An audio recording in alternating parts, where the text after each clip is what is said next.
자, 오늘 본문은 이사야서인데요. 이사야 선지자는 기원전 745년에서 695년까지 약 50년 동안 예루살렘에서 활동하던 선지자였습니다. 50년. 예레미야도 40년 넘게 공식상 남겨진 기록에는 40년 넘게 활동을 했지만은 이사야는 50년 정도 이렇게 활동을 했던 선지자였습니다. 그의 예언의 많은 부분은 오실 메시아 예수 그리스도와 깊은 관계가 있습니다. 선지자의 예언은 당시의 시대적 배경과도 무관하지는 않습니다.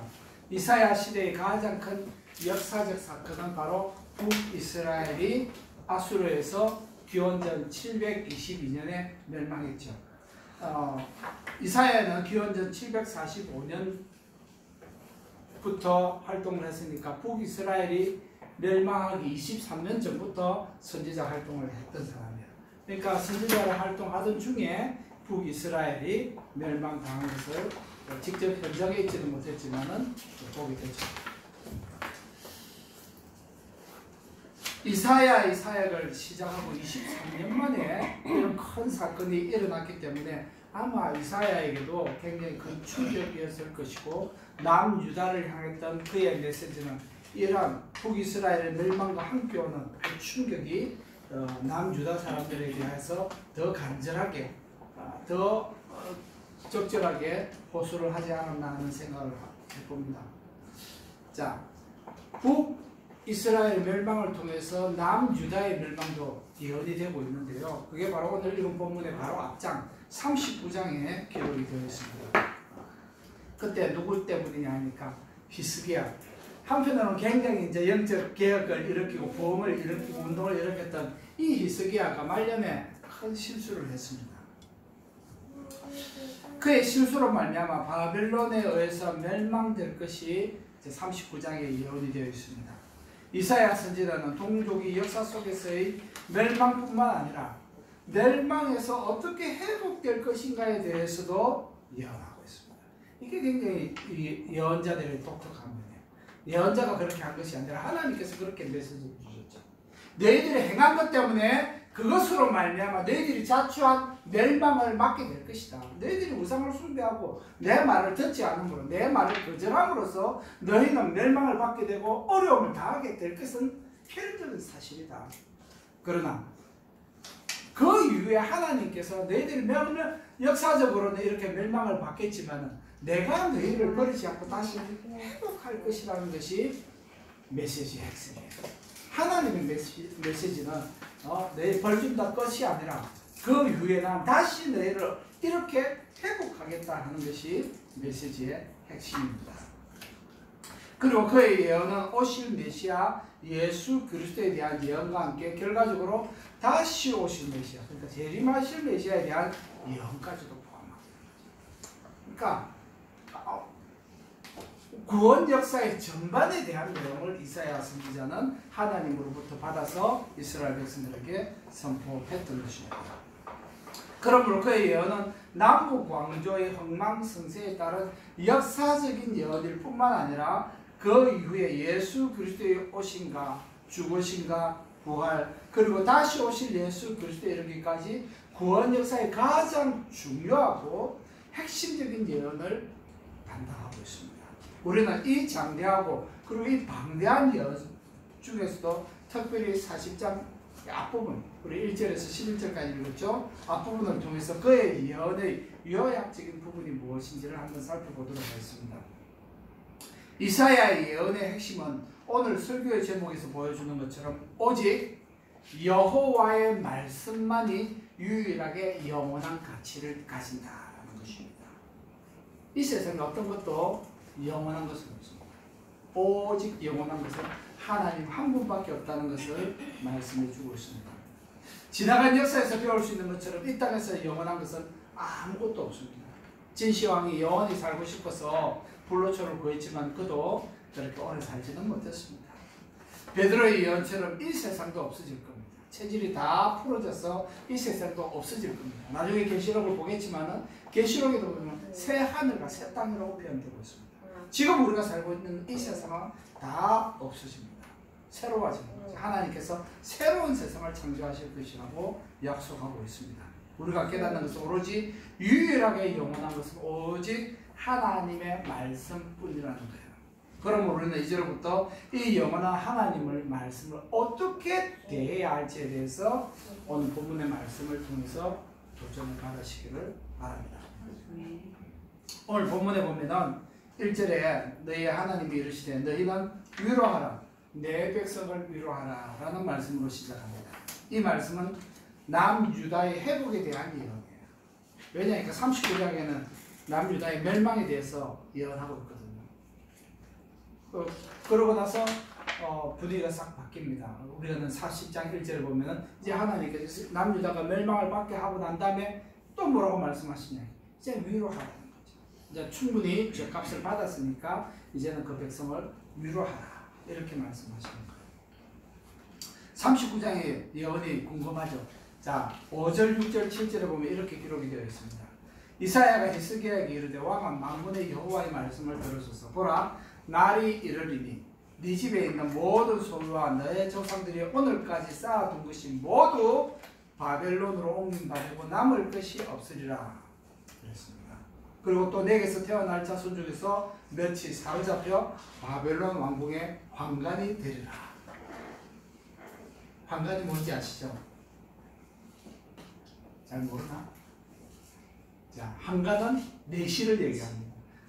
궁중에서 왕의 옆에서 보조를 하는 신하가 있죠. 곁에서 보조하는 신하. 그 신하들은 환관이에요. 남자의 성이 없습니다. 남자처럼 생겼지만 남자가 아들. 그래서 그렇게 해서 왕궁에서 왕의 옆에서 시중을 두는 거죠. 스스로 그렇게 된 사람도 있고 저절로 그렇게 태어나면서부터 그렇게 고자가 된 사람도 있고 그렇지 않은 사람, 강제로 된 사람도 있습니다. 그런데 히스기야의 자손들 중에서는 환관이 되겠다고 했습니다. 여러분 다니엘 잘 알죠? 다니엘 잡혀갔잖아요. 다니엘만 잡혀간 것이 아니고 그의 세 친구, 그 외에도 많은 귀족들이 잡혀갔습니다. 그때 아마 히스기야의 자손도 같이 다 갔을 거예요. 근데 바로 다니엘과 세 친구는 뭡니까? 환관이 됐습니다. 내시가 됐다는 거예요. 터키 말로는 하듬이라고 해요. 그래서 원하지 않았지만은 환관이 되고 말았습니다. 다니엘 그 세 친구들이 그렇게 평생을 사는 거예요. 그럼에도 불구하고 하나님에 대한 신앙을 포기하지 않고 끝까지 지켰던 것이죠. 이사야가 활동한 지금 이 메시지를 히스기야 때문에 이 남유다가 멸망할 것이라는 메시지를 받았던 데가 기원전 701년이에요. 북이스라엘이 아수르에게 멸망당한 지 20년이 지났을 때입니다. 기원전이니까 숫자가 거꾸로 갑니다. 헷갈리지 마세요. 20년이 지난 뒤에 남유다도 멸망할 것이라는 예언을 받게 되는 것이죠. 그리고 남유다가 멸망당하기 115년 전이에요. 히스기야가 받은 메시지 이후로 115년 뒤에 남유다도 멸망하게 됩니다. 남유다도 결국 북이스라엘처럼 자신들의 죄값으로 말미암아 바벨론에 의해서 멸망을 당할 것입니다. 하지만 그들의 죄값은 치러지고 용서받게 될 것을 이사야는 멸망받기 전부터 예언하고 있는 거예요. 39장은 이제 멸망할 거예요 하고 이런 이유 때문에 멸망합니다 하고 40장 1절에 뭐예요? 하나님께서 말씀하시기를 위로하라 내 백성을 위로하라. 이제 충분히 죄값을 벌써 받았다는 거예요. 자, 그때가 되면은 충분한 죄값을 받고 내가 이제 내 백성을 위로하겠다 하나님께서 그렇게 말씀하십니다. 죽음은 죄의 결과로 이 세상에 들어왔습니다. 죄의 결과로 이 세상에 죽음이 들어왔습니다. 많은 사람들은 죽음을 당연한 자연 현상 정도로 생각합니다. 뭐 사람 태어나면 다 죽지 뭐. 나이 들면 다 죽지 뭐. 한번 태어난 사람은 다 죽는다. 이 세상의 이치죠. 상식이고 이 세상에 바뀌지 않는 진리입니다. 태어난 사람은 다 죽습니다. 그런데 사람들은 이것을 스스로 이 죽음이라는 문제를 스스로 극복하거나 어쩔 수 없이 받아들여야만 하는 문제로 이해합니다. 죄의 문제를, 죽음의 문제를 정확하게 어떻게 해결해야 될지를 모르기 때문에 그냥 받아들여라, 인정해라 이런 식으로 이해를 하는 거죠.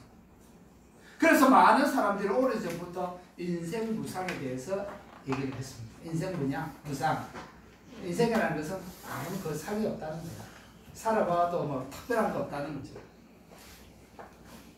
아무리 좋은 것을 해보고 아무리 높은 지위에 올라가보고 아무리 많은 일을 해도 결국 죽음 앞에서는 무기력한 존재다. 우리는 죽음 앞에서는 어쩔 수 없다라는 것을 인정해 왔습니다. 인정할 수밖에 없었죠. 왜? 사람이 할 수 있는 게 없으니까. 죽음을 이길 사람은 이 세상에 아무도 없기 때문입니다. 그래서 이사야서 오늘 6절과 7절에 뭐라고 얘기합니까? 모든 육체는 풀이요 그의 모든 아름다움은 들의 꽃과 같다. 왜? 풀은 마르고 꽃이 시든다는 거죠. 풀은 마르고 꽃은 시든 것 같이 인생이 이어같이 시든다는 거, 죽는다는 거. 하나님의 거룩한 영광과 임재 앞에서 모든 사람은 아무런 힘이 없습니다. 무력합니다. 사람은 왜 죽음 앞에서 이렇게 무력하게 되었습니까?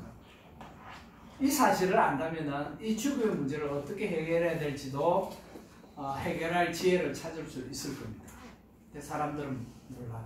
가르쳐줘도 인정하지 않습니다. 왜 죽음이 우리 가운데 들어왔고 우리가 죽음 앞에서 무력하게 되었는지를 잘 몰라요. 알아도 그것을 진리라고, 그것 때문에 우리가 죽게 되었다라고 인정하고 싶지 않은 것이죠. 그래서 사람들은 하나님 앞에서 당당하게 설 수가 없습니다. 창세기 2장 7절에 보면 이렇게 기록합니다. 여호와 하나님이 땅의 흙으로 사람을 지으시고 생기를 그 코에 불어 넣으시니 사람이 생명이 되었다. 사람이 어떻게 만들어졌는지, 사람이 어떻게 창조되었는지를 설명합니다. 그리고 17절에 보면은 하나님께서 그 사람에게 말씀하시기를 선악을 알게 하는 나무의 열매는 먹지 말라. 네가 먹는 날에는 반드시 어떻게 된다? 죽어라. 처음으로 죽음에 대한 얘기가 나옵니다. 하나님께서 사람을 만드시고 7절에 17절에 말씀하시기를 네가 여기 있는 모든 과일을 다 먹어도 좋지만 저 선악과의 열매는 먹지 마라. 그것을 먹는 그 순간부터 너는 죽음이다. 죽는다라는 경고를 주셨습니다. 그래서 로마서 6장 23절에도 뭐라고 얘기합니까? 바울은 죄의 삭은 사망이다. 죽음이다.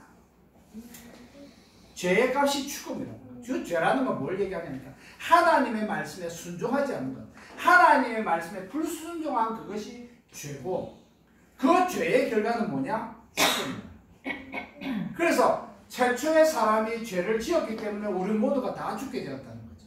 아담과 하와만 죽은 것이 아니라, 죽는 것이 아니라 아담과 하와의 자손으로 태어난 모든 사람들이 함께 죽게 되었다는 거예요. 왜? 죄의 결과입니다. 그래서 모든 사람은 죽게 되었다.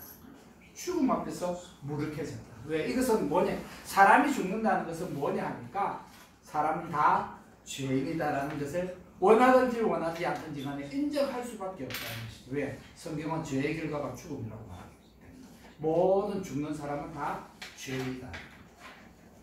내가 인정하든지 인정하지 않든지 이것은 어쩔 수 없는 사실이에요. 왜? 모든 사람이 죽어요. 사람은 지켜야 할 하나님의 말씀에 순종하지 않음으로써 하나님과 대면할 수도 없게 되었습니다. 하나님 볼 수가 없게 됐죠. 스스로 죽음을 자초했습니다. 하나님께서 죽음을 주신 것이 아니라 사람들 스스로가 그 죽음을 선택했습니다. 왜? 하나님의 말씀을 버리고 사탄의 말을 받았기 때문에. 사탄의 말을 인정하고 받아들였고 하나님의 말씀을 거절했기 때문에 사람들은 스스로 죽음을 받아들이게 되고 말았죠. 사람은 하나님의 말씀과 사탄의 말 중에서 선택해야만 했습니다. 요한아, 우리 차 안에서 얘기했지. 응? 사탄의 말이나 하나님의 말이냐? 이 얘기를 하면서 이 선악과 먹는 문제, 노아 홍수 문제, 그 다음에 장차 재림의 심판의 문제 다 연관성이 있다고 제가 설명했어요. 왜? 똑같은 문제입니다. 하나님께서 이것을 먹는 날에 네가 죽는다, 선악과 먹으면 죽는다, 반드시 죽는다 그랬는데 사탄은 와서 뭐라 그랬죠? 네가 저거 먹어도 어떻게? 안 죽어. 대신에 눈이 밝아져. 그래서 너 하나님과 같이 돼. 자, 두 가지 증언이 완전히 대치가 돼. 하나님 먹으면 죽는다 했고 뱀, 사탄은 와서 뭐라고 하니까 너 먹어도 안 죽어 그랬어. 완전히 다르죠. 둘 중에 하나는 거짓말이에요. 둘 중에 하나는 거짓말이에요. 근데 아담과 하와가 그때 죄를 지었습니까? 안 지었습니까? 죄인이었습니까? 아니었습니까?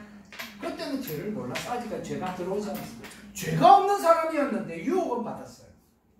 그죠? 둘 중에 하나가 진짜고 하나는 가짜야. 죄가 없어요.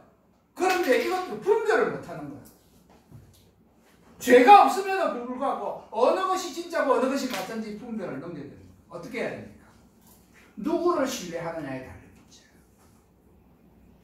하나님의 말을 신뢰했다면 어떻게 하겠습니까? 하나님 우리한테 먹지 마라 그랬어. 안 먹을래. 했을 거고. 사탄의 말을 신뢰하면 어떻게 됩니까? 먹어볼까? 그래서 하와가 어떻게 했습니까? 하나님의 말씀을 버리고 사탄의 유혹을 선택했잖아요, 스스로. 그럼 먹었습니다. 먹기 전에 과일 보니까 어땠어요? 그전에는 생각지도 않았는데 사탄의 말을 듣고 과일을 보니까 어땠다고? 먹음직도 하고 보암직도 하고 지혜롭게 할 만큼 탐스럽기도 한다. 그제서요. 유혹을 받으니까 그렇게 보이는 거예요. 똑같은 논리입니다. 누구를 더 신뢰하느냐.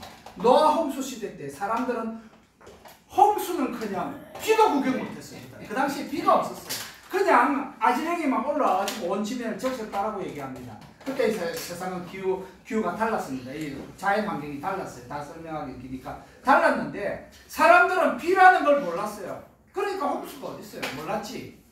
전혀 경험해보지 못했습니다. 근데 노아라는 사람이 그때는 다 일족이죠. 사람이 나타나서 하는 말이 회개하지 않으면 어떻게 된다? 홍수로 우리가 다 물에 빠져 죽는다 그랬어요. 사람들이 이 말을 어떻게 믿겠어요? 비라는 것도 본 적이 없는데 홍수를 경험한 적도 없는데 모든 사람이 다 물에 빠져 죽는다 그래요. 믿겠습니까? 둘 중에 하나죠. 노아의 말을 믿고 회개하든지 그냥 살던 대로 살든지. 그래서 예수님께서 마지막 시대를 노아 시대 때 비유해서 하신 말씀을 잘 기억하시기 바랍니다. 자, 그 과거의 시대. 이제 이 시대. 우리는 마지막 심판 경험해 본 사람 있습니까? 마지막 심판 본 사람 있습니까? 죽어본 사람 있습니까? 여기서 죽었다가 살아난 사람 없잖아요. 성경의 말을 어떻게 믿나요? 둘 중에 하나입니다. 하나님을 신뢰함으로써 마지막 심판이 있다는 것을 믿고 오늘 정신 차리고 회개하고 살든지, 난 모르겠다고 오늘 그냥 살다가 마지막 날에 가서 그 결과를 보든지, 누구를 신뢰하느냐의 문제. 아담과 하와가 사탄의 말을 신뢰하느냐 하나님의 말을 신뢰하느냐. 오늘 이 시대도 동일하다는 거예요. 마지막 심판의 날을 나는 못 봤기 때문에 못 믿겠다가 아니라 누구를 신뢰하느냐의 문제예요. 여러분들이 하나님의 말씀을 신뢰하면 오늘을 사는 모습이 달라질 수밖에 없고 하나님의 말씀 앞에서 내가 겸손해질 수밖에 없는 거예요. 안 믿으면 다르죠. 그래서 죽음이 이 세상에 들어왔습니다. 아담과 하와가 죽음이 뭔지 어떻게 알았겠어요? 죽은 사람이 없는데 아직까지. 그렇죠? 아담과 하와가 죽음이 뭔지 어떻게 알겠어요? 근데 문제는 죽음의 문제가 아니고 누구를 신뢰하느냐의 문제였어요. 누구의 말을 신뢰하느냐, 누구를 믿느냐 하는 문제였어요. 사탄이냐 하나님. 이 시대가 동일하다. 여러분들 누구를 신뢰합니까? 중간지대는 없어요.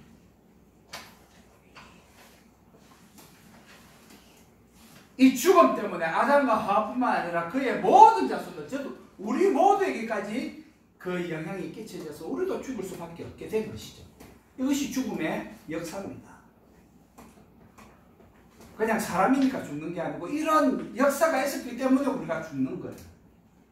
그러나 놀랍게도 하나님으로부터 회복의 메시지, 즉 복음이 우리에게 선포되었습니다. 우리 죽어요. 끝나요. 죽음으로 끝나야 됩니다. 근데 죽는데 죽는 게 끝이 아니에요. 영원히 산대요. 영원히 살 수 있는 길을 우리에게 열렸다고 복음은 우리에게 얘기하는 겁니다. 자, 오늘 3절, 4절, 5절에 보니까 외치는 자의 소리가 이르되 너희는 광야에서 여호와의 길을 예비하라. 사막에서 우리 하나님의 대로를 평탄하게 하라. 골짜기마다 도두어시며 산마다 언덕마다 낮아져며 고르지 아니한 곳이 평탄하게 되며 험한 곳이 평지가 될 것이요 여호와의 영광이 나타나고 모든 육체가 그것을 함께 보리라. 모든 사람이 다 여호와의 영광을 보게 될 것이라고 말하고 있습니다. 자, 이 예언을 보니까 누가 생각이 납니까? 생각나는 사람 있습니까? 누가 생각나죠? 아무도 생각이 안 납니까? 바로 이 말씀과 함께 등장한 사람이 있었습니다. 누가복음 3장에 보면은 3장 3절 이하에 보면은 요한이, 이 요한은 어느 요한일까요? 세례 요한. 자, 요한이 요단강 부은 각지에 와서 죄 사함을 받게 하는 회개의 세례를 전파하니 선지자 이사야의 책에 쓴 바 광야에서 외치는 자의 소리가 있어 이르되 너희는 주의 길을 준비하라. 그의 오실 길을 곧게 하라. 모든 골짜기가 메워지고 모든 산과 작은 산이 낮아지고 굽은 것이 곧아지고 험한 길이 평탄하여질 것이요 모든 육체가 하나님의 구원하심을 보리라 한가 같으니라. 그래서 세례 요한은 자기를 가르쳐서 뭐라고 그랬습니까? 사람들이 너 누구냐, 너 메시아냐 물었을 때 자기를 뭐라고 소개했습니까? 나는 광야에서 외치는 자의 소리다. 이사야서의 말씀을 가지고 있습니다. 나는 메시아에 오시는 것을 전하는 소리일 뿐이다. 이 말씀은 뭐라는 얘기입니까? 예수 그리스도의 메시아의 등장을 예언하는 예언이라는 거죠. 주님의 말씀을 듣고 회개하는 사람마다 죽음에서 구원을 받게 됩니다. 구원은 죽음에서 생명으로 옮겨지는 작업이에요. 그래서 요한복음 3장 16절에 뭐라고 얘기합니까? 요한이, 자, 이 요한은 사도 요한입니다. 하나님이 세상을 이처럼 사랑하사 독생자를 주셨으니 이는 그를 믿는 자마다 멸망치 않고 무엇을 받는다? 영생을 받는다. 영원히 산다 이 말이에요. 죽지 않는다 이 말입니다. 죽는데 죽지 않는다는 말입니다. 요한복음 6장에 오병이어의 기적을 하시고 난 다음에 예수님께서 이런 말씀을 주셨습니다. 6장 39절 이하에 보면은 나를 보내신 이의 뜻은 내게 주신 자 중에서 내가 하나도 잃어버리지 아니하고 마지막 날에 다시 살리는 이것입니다. 다시 살린다는 말은 뭡니까? 하나님께 주신 생명이 다 죽었단 말이에요. 죽었는데 예수님께서 다시 살린다. 내 아버지의 뜻은 아들을 보고 믿는 자마다 영생을 얻는 이것이니 요한복음 3장 16절이죠. 마지막 날에 내가 이를 다시 살리리라. 다시 살린다. 죽는데 죽는 게 끝이 아니에요. 우리 나를 보내신 아버지께서 이끌지 않으시면 아무도 내게 올 수 없으니 오는 그를 내가 마지막 날에 다시 살리리라. 예수님께서 6장에서 이걸 몇 번이나 강조하시는지 몰라요. 계속 말씀은 내가 마지막 날에 너희를 다시 살린다. 이 예수님께서 얼마나 간절하셨으면 계속해서 말씀하시는 진실로 진실로 너희에게는 믿는 자는 영생을 가졌나니 내가 곧 생명이다. 그래서 어떻게 나를 먹으라. 또 어떤 사람은 그걸 어떻게 먹지 이렇게 궁금해하실 분은 아마 우리 가운데는 아이들 말고는 없을 것 같은데 어떻게 예수님을 먹지? 예수님을 먹는 방법.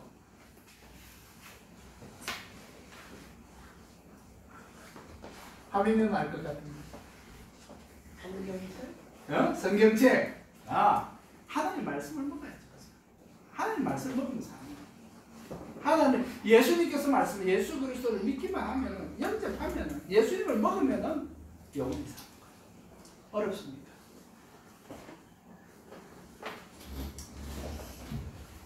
이 소식을 전하는 자가 복되다라고 이사야 선지자는 얘기하는 거예요. 왜? 사람을 살리는 일이니까. 그것도 그냥 한번 죽었다 살리는 게 아니라 영원히 살리는 이 소식을 전하는 자의 말이 그렇게 아름답다는 거예요. 결국 5절 말씀처럼 하나님의 영광이 나타나고 모든 육체, 모든 사람에게 하나님을 직접 만나보게 하는 그 은혜가 있게 된다는 것이죠. 이 사실을 사도 요한도 증거하고 있죠. 요한복음 1장 14절에 보면 말씀이 육신이 되어 우리 가운데 거하십니다. 정말 하나님께서 우리 가운데 거하셨다. 하나님의 말씀이 우리 가운데 같이 사셨다는 거예요. 우리가 그의 영광을 보니 아버지의 독생자의 영광이요 은혜와 진리가 충만하다. 예수님을 증거하는 거죠. 자, 죄로 말미암아 모든 사람이 들꽃처럼 시들어 말라 죽어버렸다고 할지라도 하나님을 믿고 그 말씀대로 사는 사람에게는 영원한 생명이 임하는 복이 우리에게 찾아왔습니다. 우리는 다시 살아나는 겁니다. 다시 살아날 것입니다. 우리는 다 죽을 거예요. 죽지만 다시 살아납니다. 이름 없이 말라 없어지는 들꽃, 들풀 같은 인생이라도 주의 말씀을 듣고 지키는 자가 마지막 날에 다시 살아난다는 거예요. 주님께서 내가 살리겠다라고 몇 번 약속, 계속해서 말씀하시는 거예요. 말씀은 곧 하나님입니다. 맞습니까? 육신으로 오신 말씀은 예수 그리스도입니다. 예수님 당시에 오셔서 33년 동안 예수님 곁에서 같이 살았던 사람도 있지만, 하나님을 직접 만나본 사람도 있지만, 예수님 승천하시고 난 다음에 우리는 어떻게 하나님을 만날 수 있습니까? 성령 하나님의 감동으로 기록된 하나님의 말씀이 곧 하나님 자신입니다. 이 시대는 하나님께서 말씀을 통해서 성령 하나님께서 그 속에 영을 주시고 능력을 주시고 생명을 주셔서 우리가 그 말씀을 읽을 때 그 성령 하나님의 도움으로 말미암아 살아계신 하나님을 만나 뵙는 거죠.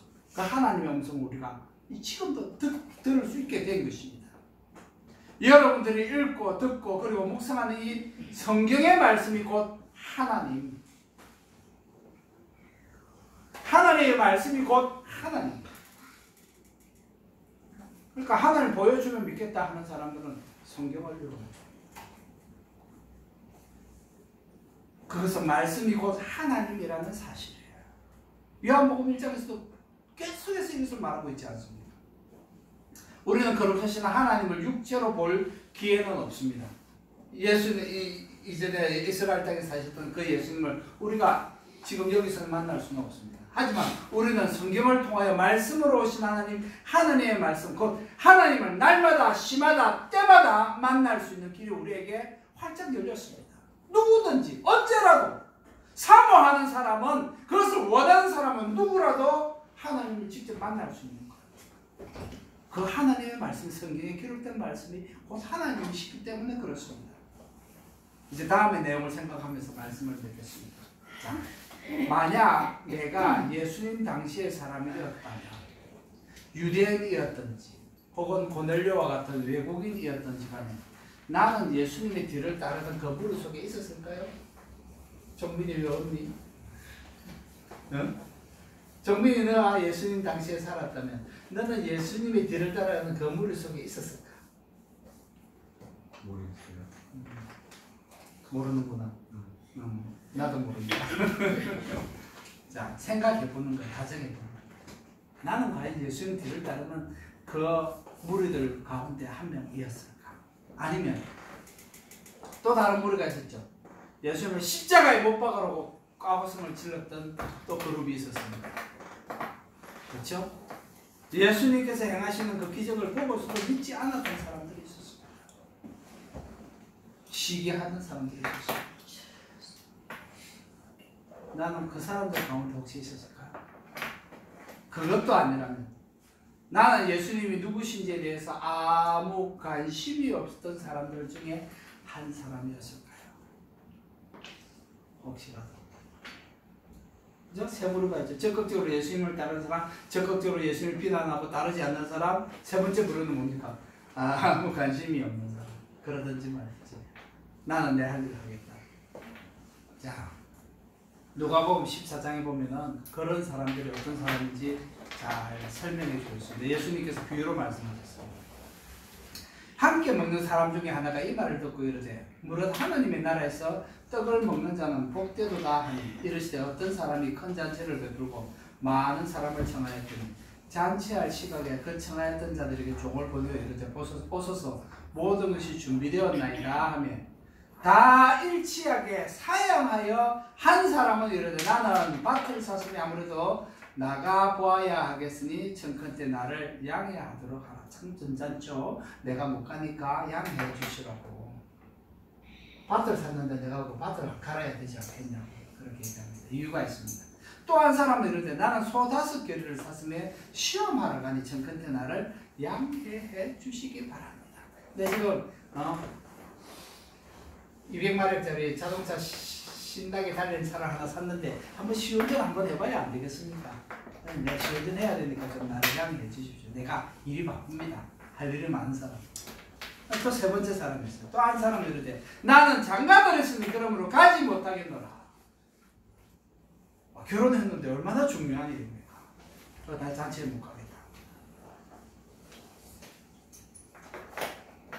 예수님의 그 초청에 가지 못하는 사람들도 다 이유가 있어요.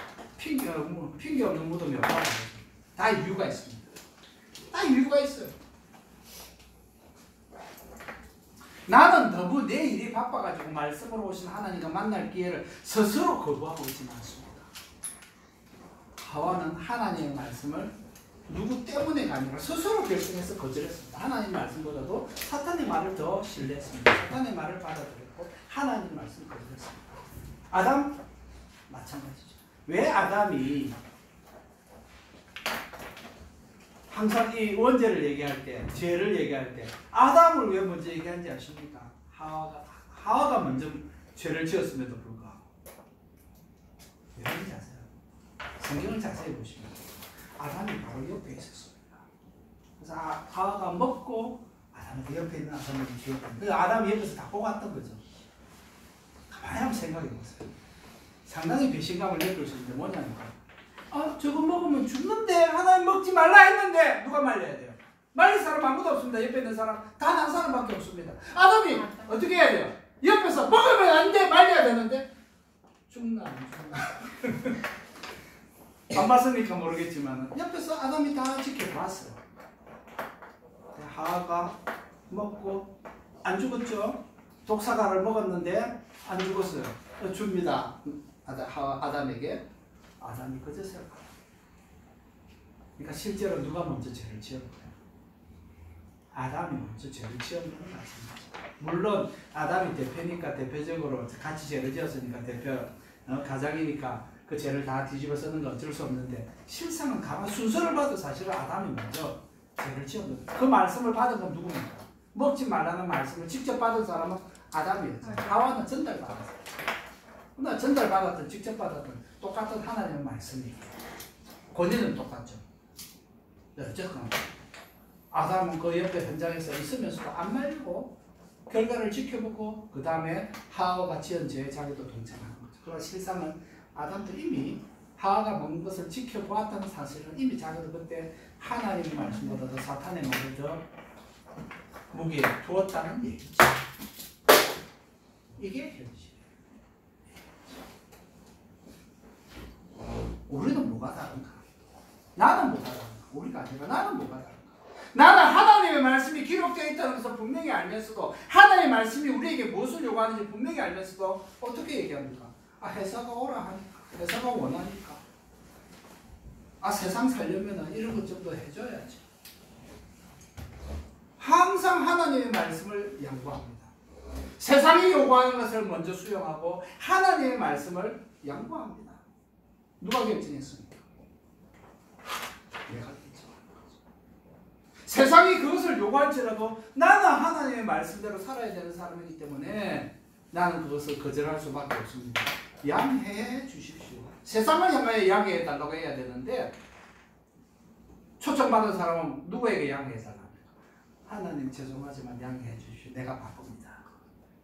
예수님께서 하신 비유의 말씀입니다. 하나님 바쁩니다. 양해해 주십시오. 제가 바빠요. 할 일이 많아요. 우리는 누구에게 양해를 하나님께 양해를 구할 것이 아니라 세상을 향해서 우리가 양해를 구해야죠. 죄송합니다. 여러분들은 그렇게 살지만 저는 하나님의 말씀에 따라 살기 때문에 저는 하나님의 말씀을 양보할 수 없습니다. 여러분들이 양해해 주십시오. 그것이 성도의 삶이죠.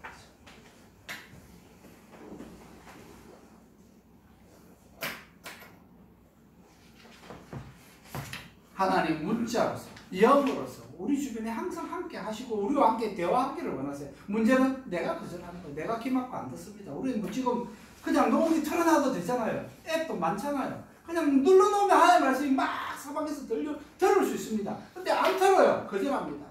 읽을 수 있습니다. 눈으로 확인할 수 있습니다. 안 읽습니다. 바빠요. 안 봅니다. 거절합니다. 여러분 심각하게 얘기하면 우리가 하나님 거절하는 거예요. 성경을 안 읽고 안 듣는다는 얘기는 내가 적극적으로 하나님을 거절하는 거예요. 내가 할 수 있는데 불구하고 하나님과 대화할 수 있음에도 불구하고 내가 포기하는 거예요. 거절하는 거예요. 내가 원하기만 한다면 할 수 있음에도 불구하고 안 하는 거죠. 못한다고 얘기합니다. 실상은 안 하는 게 아니고 못하던 것도 아니고 내가 포기하는 거야. 그리고 결국 모든 사람이 하나님의 영광스러운 임재 앞에 다 서게 되는 거예요. 아무도 피해갈 수 없습니다. 마지막 날에 아무도 피해갈 수 없습니다. 딱 두 종류의 사람만이 남게 됩니다. 한쪽은 영생에 들어가고 한쪽은 영벌에 갑니다. 왜 지옥이 고통스러운지 압니까? 영벌에 들어가면 이 지옥에 가는 사람은 죽을 수도 없기 때문에 이제는 죽음이 없기 때문에 왜? 죽음조차도 죽어버리기 때문에. 여러분 죽음이 죽는다는 소리 들어보셨습니까? 마지막 종말에는 죽음조차도 죽어버리는 거예요. 생명이 승리해버렸기 때문에 죽음조차도 죽어버려서 더 이상 죽을 수도 없는 거예요. 모든 사람이 이제 영원히 같이 사는 거예요. 오직 두 가지 장소에서 한 장소는 천국에서 영원히 사느냐, 한 장소는 지옥에서 영원히 고통받으면서 영원히 사느냐. 죽을 수도 없어요. 예수님께서 그 지옥의 고통에 대해서 이렇게 잠깐 설명하셨어요. 구더기가 불 속에서 소금 치듯 함을 받으리라. 화상 입은 데 소금을 하면 어떻게 되겠습니까? 그 고통이 더해지잖아요. 불도 뜨거운데, 불도 고통스러운데 거기다 소금을 막 쳐보세요. 우리는 맛있게 고기를 먹지만 죽었으니까 상관없지만 살아야 했는데 죽지도 못하는데 죽지도 못하고 그 고통을 계속 받아야 된다는 거예요. 그래서 지옥이 무섭고 죽음조차도 죽어.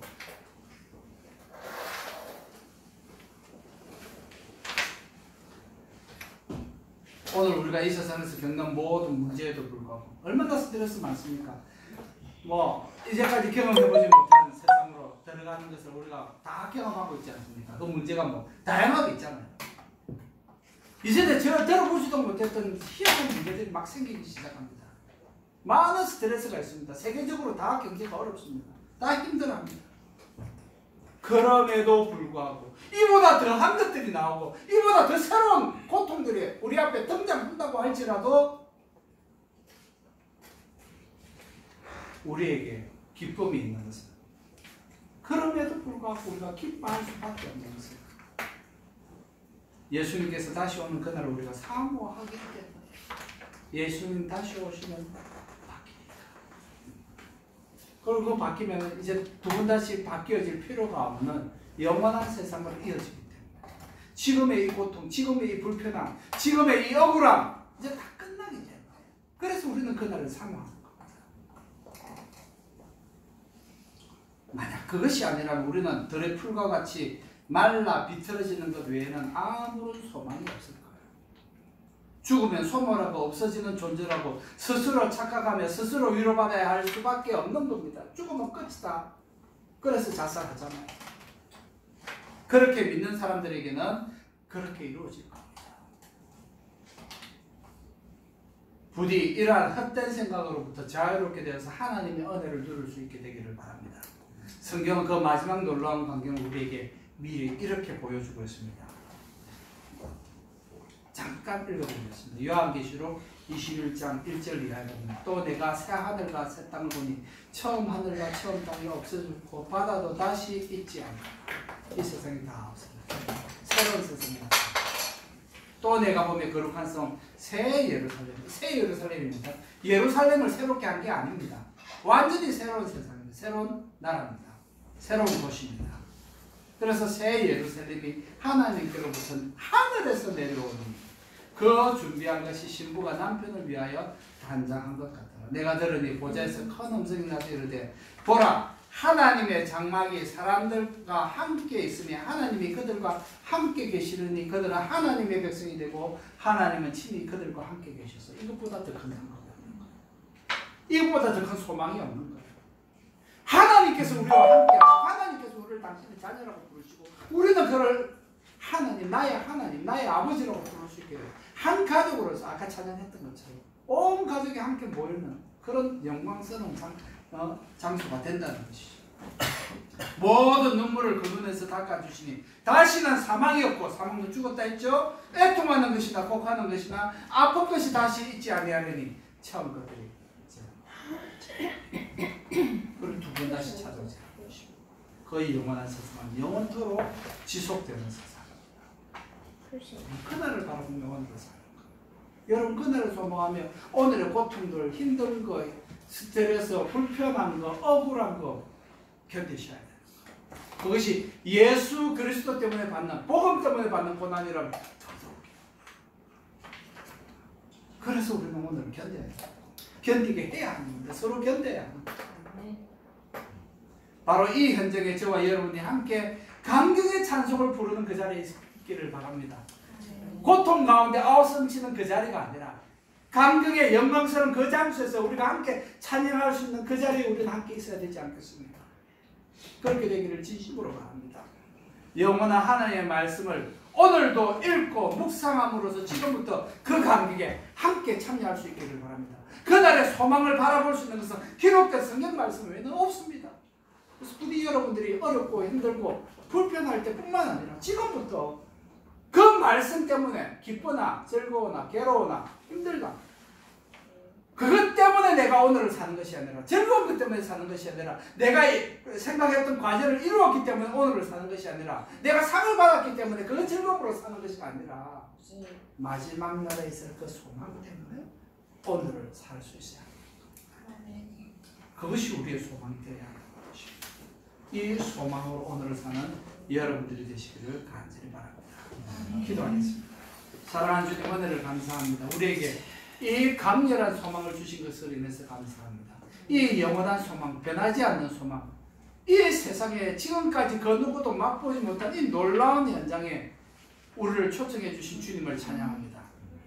그 어느 누구도 이 초청에 핑계하지 아니하도록, 변명하지 아니하도록, 이 초청을 거절하지 아니하도록 하나님 우리에게 은혜를 더욱 베풀어 주시고 우리의 자녀들도 이와 같이 이 초청 앞에 우리와 함께 기뻐하며 즐거워하며 참여하는 자들이 다 되게 하여 주옵소서. 그래야 우리가 오늘을 사는 이유가 있게 하시고 힘들고 고통스럽고 억울하고 참으로 살맛이 없는 세상이 된다고 할지라도 그날의 소망을 바라보며 오늘을 사는 우리 성도 다 되게 하여 주옵소서. 우리를 복주신 주님을 찬양합니다. 우리에게 생명, 영원한 생명을 주신 주님을 찬양합니다. 그러므로 오직 주님만 영광과 찬송을 받으시옵소서. 예수 그리스도의 이름으로 감사하며 기도합니다. 아멘.